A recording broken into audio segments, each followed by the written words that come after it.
Welcome back to the Mr. I1 YouTube channel. If you're interested in personalized patrilineal analysis and having a video created regarding your direct patrilineal line, consider becoming a Patreon member. There is a link in the description of this video. My Patreon member's earliest known ancestor was probably born circa 1680 in the colony of Virginia. This coincides with my Patreon member's current terminal subclade I-A13863, which dates approximately to the year 1647 CE, according to family tree DNA mean age estimates.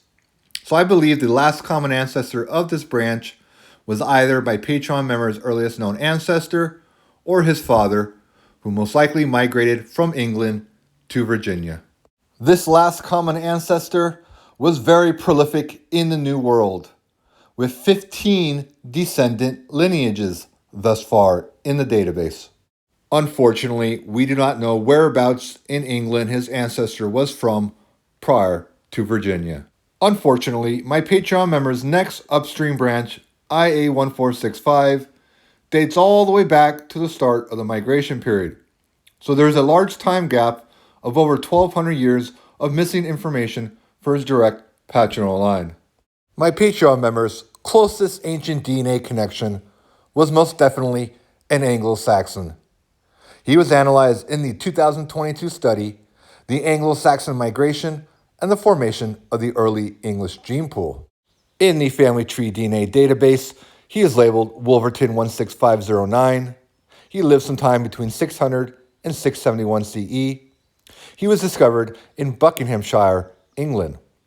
I analyzed his Y chromosome BAM file myself and can confirm that he indeed is positive for the I-A1465 branch, which dates approximately to around 395 CE according to family tree DNA mean age estimates. In the following map from the study, you can see the location of the Wolverton archaeological site in southern England.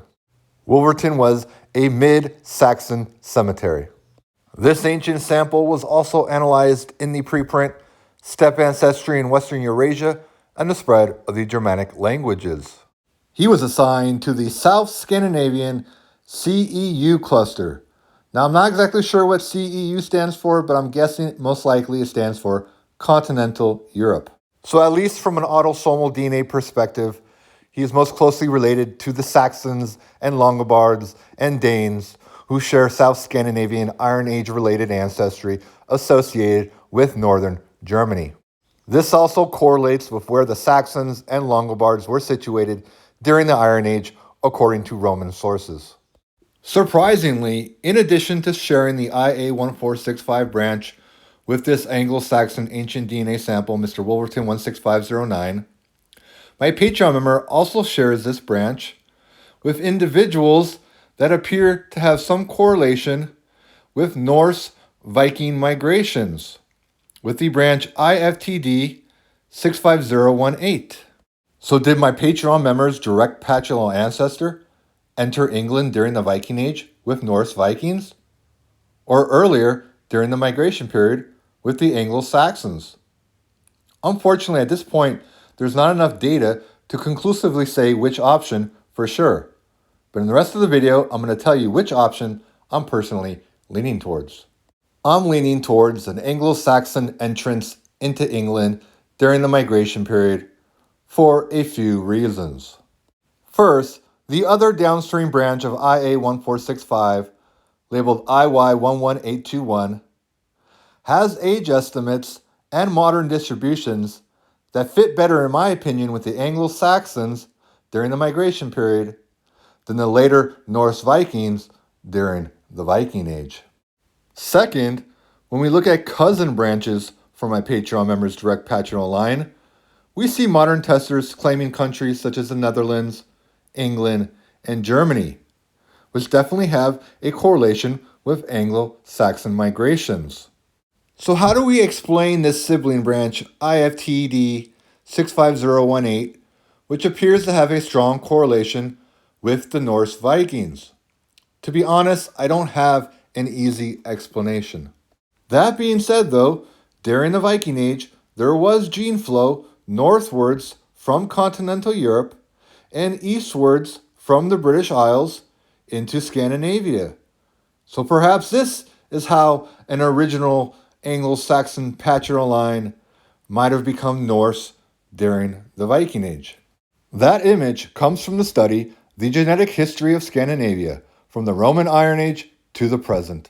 In the 2020 study, Population Genomics of the Viking World, the authors wrote, quote, present-day Norwegians vary between 12 and 25% in North Atlantic-like ancestry, end quote. Perhaps this helps explain how an original Anglo-Saxon patrilineal might have ended up in Norway and taken part in Norse Viking Age migrations. My Patreon member is positive for major branches IY2592 and IL22, both of which are very Nordic and most likely originated in central Sweden. There is a large time gap between my Patreon members' current era hypothesized South Scandinavian Iron Age branch I-A13863 and its parent branch IL205, which dates towards the end of the late Neolithic and the Bronze Age. So there's a lot of missing data. That being said, though, it's interesting to note that there is a modern tester that claims Denmark for the earliest known patrilineal country of origin.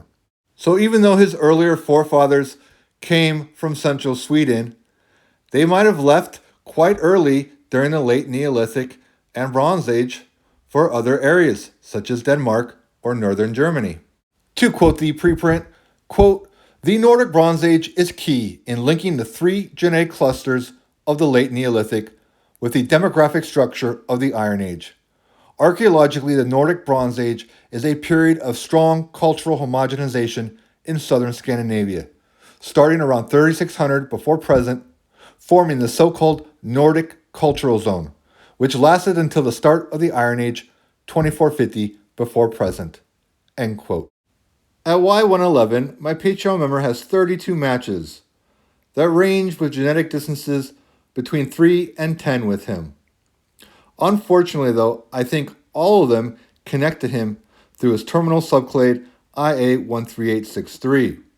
Now, my Patreon member has one private variant since his prolific ancestor lived, but I do not believe any of his STR matches will form a new downstream subclade with him. Unfortunately, I do not see any promising leads at Y67 or Y37 either.